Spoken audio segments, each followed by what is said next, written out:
कक्षा 10 विज्ञान पाठ 10 प्रकाश का परावर्तन तथा अपवर्तन।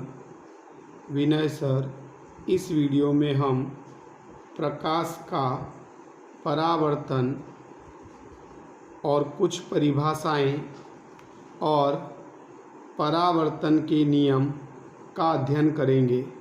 सबसे पहले हम प्रकाश का परावर्तन किसे कहते हैं। जब किसी वस्तु पर प्रकाश आपतित किया जाता है तब वस्तु की सतह अर्थात पृष्ठ से प्रकाश को पीछे मोड़ने की घटना को प्रकाश का परावर्तन कहते हैं। इसका अर्थ ये हुआ कि जब किसी वस्तु पर प्रकाश को आपतित किया जाता है यानी फेंका जाता है, तब वस्तु की सतह से उस प्रकाश को पीछे मोड़ दिया जाता है यानी वापस पीछे फेंक दिया जाता है। इस घटना को प्रकाश का परावर्तन कहते हैं। जैसे कि अगर हम गेंद को दीवार पर फेंकते हैं तो दीवार गेंद को वापस पीछे फेंक देती है। इस प्रकार गेंद का परावर्तन होता है। उसी प्रकार प्रकाश में भी परावर्तन की घटना होती है। प्रकाश के परावर्तन के दो प्रकार हैं। नंबर 1 नियमित परावर्तन और नंबर 2 अनियमित परावर्तन। इसके बारे में हमें डिटेल में पढ़ना नहीं है। अब हम कुछ परिभाषाएं पढ़ेंगे इस चित्र के आधार पर से। सबसे पहले ये एक परावर्तक पृष्ठ है अथवा परावर्तक सतह है।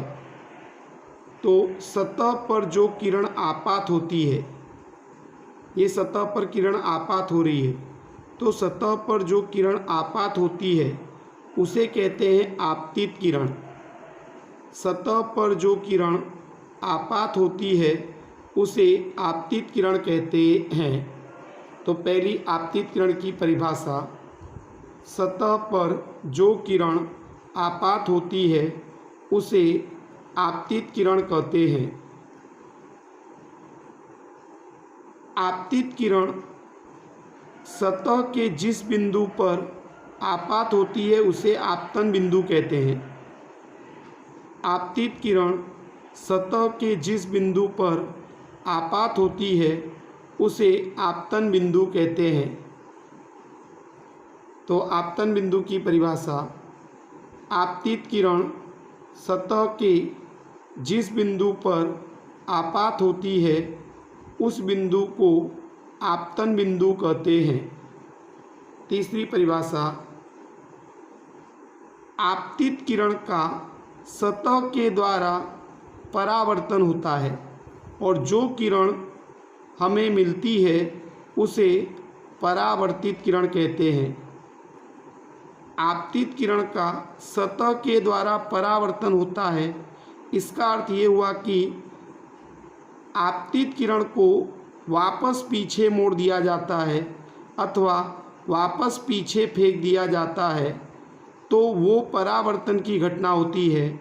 और परावर्तन की घटना होने के बाद जो किरण मिलती है उसे परावर्तित किरण कहते हैं। आपतित किरण का सतह द्वारा परावर्तन होता है तो परावर्तन के बाद मिलने वाली किरण को परावर्तित किरण कहते हैं। चौथी परिभाषा,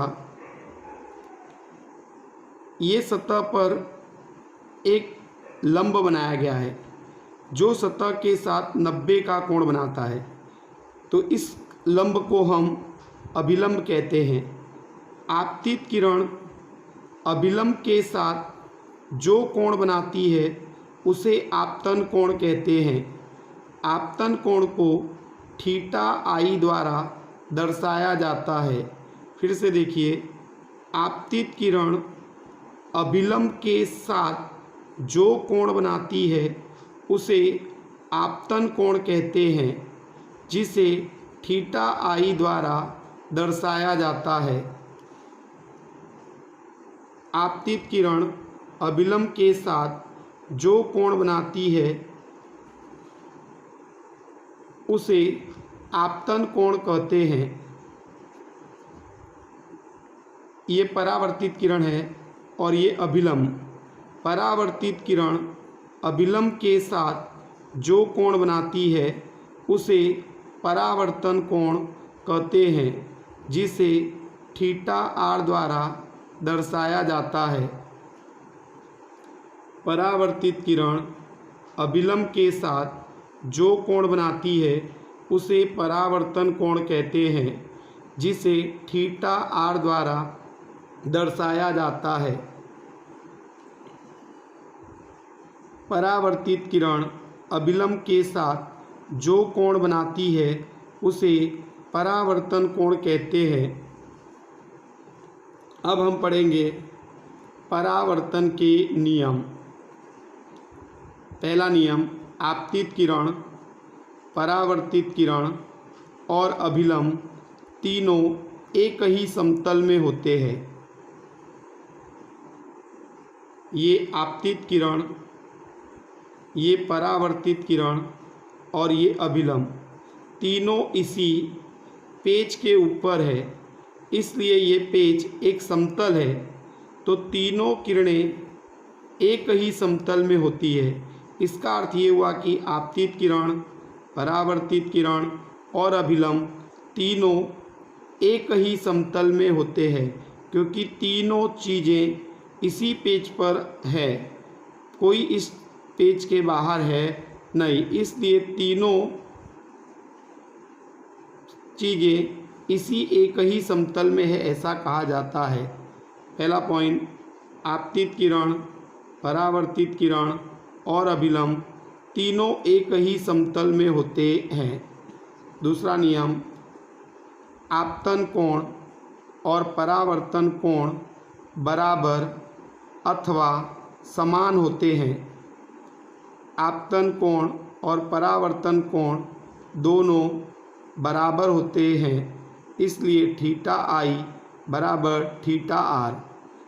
फिर से देखें, ये आपतित किरण अभिलंब के साथ जितने का कोण बनाती है उतने ही कोण पर परावर्तन होता है, इसलिए आपतन कोण और परावर्तन कोण दोनों बराबर होते हैं।